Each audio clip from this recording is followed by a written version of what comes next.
Hello everyone. आजचा subject आहे emotional आणि फिजिकल इंटिमसी पार्ट 2. तर हा विषय मी कंटिन्यू करते आहे. त्याचं कारण असं आहे, ह्याच्यावर अर्थात बोलण्यासारखं भरपूर आहे. आणि as a relationship life coach मला क्लायंटचे हे प्रश्नही असतात. आता पुन्हा सांगते की क्लायंट इमिजिएटली ओपन होतात का, तर नाही. उत्तर आहे माझं. तर बऱ्याचशा अशा आधी तक्रारी होतात किंवा त्यांचे काही चॅलेंजेस आहेत त्यांच्या पार्टनरबरोबर ते होतात. गर्लफ्रेंड, बॉयफ्रेंड, नवरा बायको असे सगळेच मुद्दे जे कोणी येतं माझ्याकडे ती व्यक्ती त्या पार्टनरबद्दल सांगते. पण इमिजिएटली आपल्याकडे या विषयावर बोलण्याची म्हणजे आपल्याकडे ट्रेंडच नाही आहे, म्हणून ट्रेंड म्हणण्यापेक्षासुद्धा आपण कम्फर्टेबल नसतो. काही मिथ्स आहेत, काही मिसअंडरस्टँडिंग्ज आहेत. आपल्याकडे इमिजिएटली जज केलं जातं की अरे बापरे, या विषयावर बोललं जातं म्हणून. I am not a doctor. So जर सायंटिफिकली फार गोष्टी तुम्हाला जायच्या असतील तर तुम्ही डेफिनेटली डॉक्टरला व्हिजिट करू शकता, गायनेकोलॉजिस्टला व्हिजिट करू शकता. पण yes, as a relationship life coach I can guide you on this. तर पहिला मुद्दा आहे तो सोशल मीडिया. तर सोशल मीडियावर आपण काय कॉन्टेंट बघतो हे सुद्धा मॅटर करतं.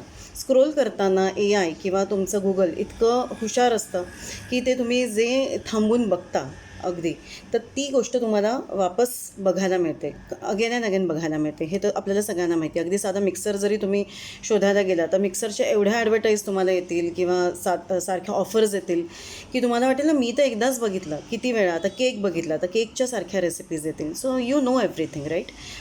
तर तसंच आहे की चुकीची माहिती किंवा चुकीचे व्हिडिओ बघणं, ते म्हणजे पॉर्न. मी येते मुद्द्याला. तर या गोष्टी बघितल्यामुळे असं होतं, जसं मी पहिल्या व्हिडिओत म्हटलं होतं मागच्या वेळेला, की एका मुलीच्या नवऱ्याकडनं तिचा झालेला म्हणजे ट्रस्ट जो मोडला गेला होता. कारण त्याचं असं होतं की he was not into it, आणि नवीन नवीन लग्न झालेलं तरीही त्याच्याकडनं फार काही क्युरॉसिटी दिसायची नाही. त्याची क्युरॉसिटी का संपली होती? कारण तो खूप यंग एजपासून पॉर्न बघत होता, पॉर्न व्हिडिओज बघत होता, तशीच माहिती वाचत होता, तसेच मॅगझिन्स वाचत होता. या सगळ्या गोष्टींमुळे त्याचा इंटरेस्ट तेवढा संपला होता, कारण काही गोष्टी एक्सपेरिमेंट झालेल्या असतात. हा मुद्दा मी यासाठी बोलते की हा तरुण पिढीलाच नव्हे तर या मिडल एजला किंवा वयस्कर लोकांमध्ये सुद्धा या गोष्टी बघायला मिळतात. आणि या गोष्टी आपल्याकडे स्पष्टपणे बोलल्या जात नाही, पण या गोष्टी मला मांडाव्याशा यासाठी वाटतात. त्याच्याचमुळे बायकांकडे बघण्याचा दृष्टिकोन बदलतो किंवा इवन बायकांचा जो अप्रोच आहे तो पुरुषांकडे बघण्याचा बदलतो. बिकॉज या सगळ्या गोष्टी बघितल्यामुळे उगीचच क्युरॉसिटी जागी झालेली असते किंवा एक वेगळा स्पर्श हवा असंसुद्धा वाटू शकतं याच्यातनं. तर या गोष्टी चांगल्या का वाईट असं म्हणण्यापेक्षा सुद्धा मला असं वाटतं आहे की जर आपण डिरेक्शन आपलं बदलत असेल तर कुठेतरी तर आपल्याला इंट्युशन्स असतात की आपलं डिरेक्शन चुकीचं आहे किंवा बदलतं आहे.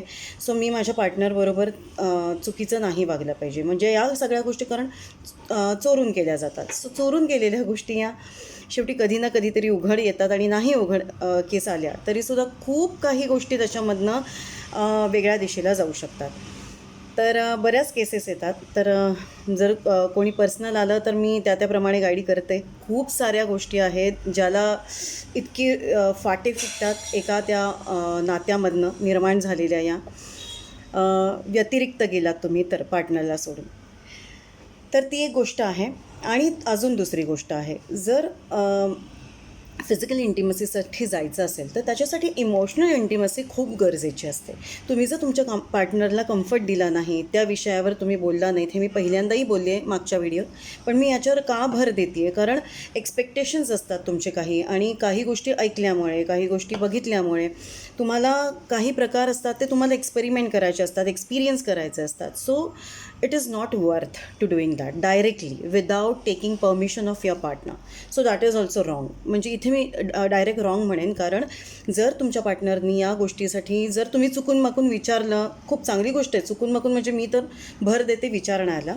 पण जर त्या व्यक्तीने, तुमच्या पार्टनरने नाही म्हटलं विचारल्यानंतरही, तर तो इगो कुठेतरी हर्ट होतो, तुमच्या एक्सपेक्टेशन्सना हर्ट होतं, आणि या सगळ्या गोष्टींना हर्ट झाल्यामुळे तुम्हाला डिसरिस्पेक्टफुल वाटू शकतं. या सगळ्या गोष्टींना तुमच्या हर्ट झाल्यामुळे आतून तुम्हाला असं वाटतं की मी अनलव्ड आहे, म्हणजे तिला किंवा त्याला मी आवडतच नाही. असं कसं एक्सपेक्टेशन माझं हे करू शकतं? मी इतकं छान पोलाइटली विचारलं तरी पण. मग तुम्ही विचारताय तेव्हा हो आणि नाही हे दोन उत्तरं असू शकतात. तर गो विथ द स्लो पेस, म्हणजे इतकी गडबड कशाची असते. तुम्ही आयुष्यभर एकत्र आहात, त्या व्यक्तीला, त्या पार्टनरला कम्फर्ट दिला पाहिजे आधी आणि मगच पुढे गेलं पाहिजे. आणि हळूहळू एक्सप्लोअर करता येतं. एकदम सगळ्या क्युरिओसिटी जर तुम्ही एकदम एक्सपेक्ट केल्या आणि एक्सपेरिमेंट्स, तर तिथे नातं तिथे दुखावलं जातं. तर तुम्हाला लाईफ लाँग एकत्र राहायचं आहे, तर मग त्याची घाई कशासाठी. तर go slow with your partner's pace. Okay. So second thing येते, दुसरी गोष्ट येते की आपल्याकडे नेहमी म्हटलं जातं की तरुण पिढी जी आहे त्यांची जेवढी ताकद आहे या इंटिमसीसाठी, किंवा जेवढी क्युरॉसिटी आहे ती साधारण 35 नंतर, 40 नंतर, 50 नंतर, 60 नंतर कमी होते. सो मला असं मनापासून वाटतं हे गलत आन्सर आहे, हे चूक आहे. तर आपल्याकडे हे का प्रथा पडली आहे हे मला जास्त त्याच्यामध्ये खरंच जायचं नाही आहे, कारण त्याच्यामध्ये मतभेद होऊ शकतात. पण मला असं सांगायचं आहे की प्लीज डोंट जज. मी या गोष्टी माझ्या कानावर पडलेल्या आहेत की जर एखादं वयस्कर कुटुंब कपल असेल, 60चं असेल, 70चं 75चं असेल, जर खांद्यावर हात ठेवून बायकोच्या किंवा तिने कमरेभोवती नवऱ्याच्या हात जर असा ठेवला तर लिटरली जज केलं जातं. काय हे लहान मुलांसमोर असं वागतात का पण? कारण त्यांचा इतका सहवास असतो, इतकं प्रेम असतं त्यांना, तुम्ही त्याच्या व्यतिरिक्त त्यांना बघूच शकत नाही बाकी काहीही करताना. पण तो एक प्रेमाचा स्पर्श असतो जो त्या वयात त्यांना हवा असतो, किंवा ते इमोशनल इंटिमसी असते ती. It's not a physical intimacy. आणि even though they want to go for physical intimacy, who we are to जज them, right? So we should not go for that particular subject, कारण ही प्रत्येकाची privacy आहे, प्रत्येकाचं हे प्रेम व्यक्त करण्याचं साधन आहे किंवा एक मार्ग आहे. सो आपण त्या बाबतीतसुद्धा खूप जज करतो असं मला खूप मनापासून वाटतं. तर प्रत्येकाने प्रत्येकाचं आयुष्य ठरवावं, कारण आपल्याच आयुष्यामध्ये इतके घोळ असतात आणि इतके गैरसमज असतात की बऱ्याचदा असं होतं की आपल्याला आपोआप नजर अशी जाते की जिथे आपण आपोआप जजमेंटल होतो. तर आणि तिथे अजून स्वतःला त्रास करून घेतो आपण, कारण दुसऱ्यांचं प्रेम ते बघूनसुद्धा ती इंटिमसी आपल्याला पाहावत नाही.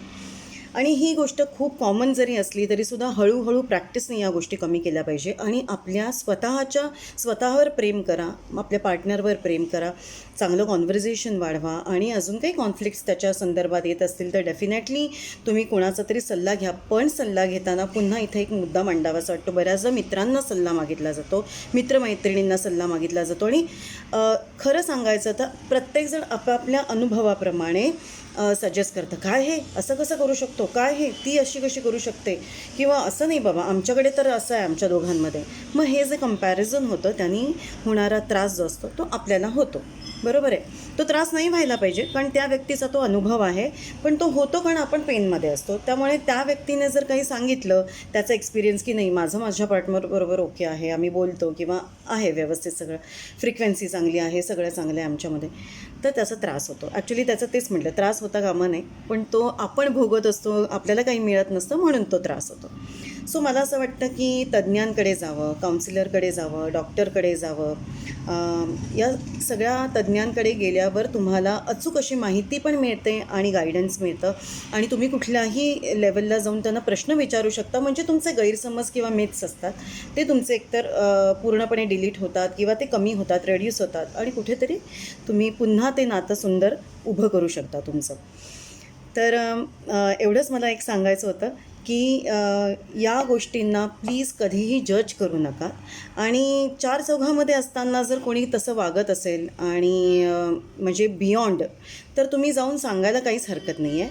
पण मला असं वाटतं प्रत्येकाला प्रत्येकाचे लिमिटेशन्स कळतात. पण छोट्या मोठ्या गोष्टींसाठी मात्र एकमेकांना जज करू नका. सल्ले घेताना कोणाचा सल्ला घेताय हे पण तितकंच महत्त्वाचं आहे. तर या सगळ्या गोष्टी आपण लक्षात ठेवूयात आणि आपल्या पार्टनर्सबरोबर तुमचा सगळ्यांचंच आयुष्य खूप सुखाचं असू देत आणि छान असू देत, हार्मोनियस असू देत तुमचं नातं. ही माझी नेहमीच मनापासून तुमच्या सगळ्यांसाठी प्रार्थना आहे आणि बेस्ट विशेस आहे. See you soon next weak.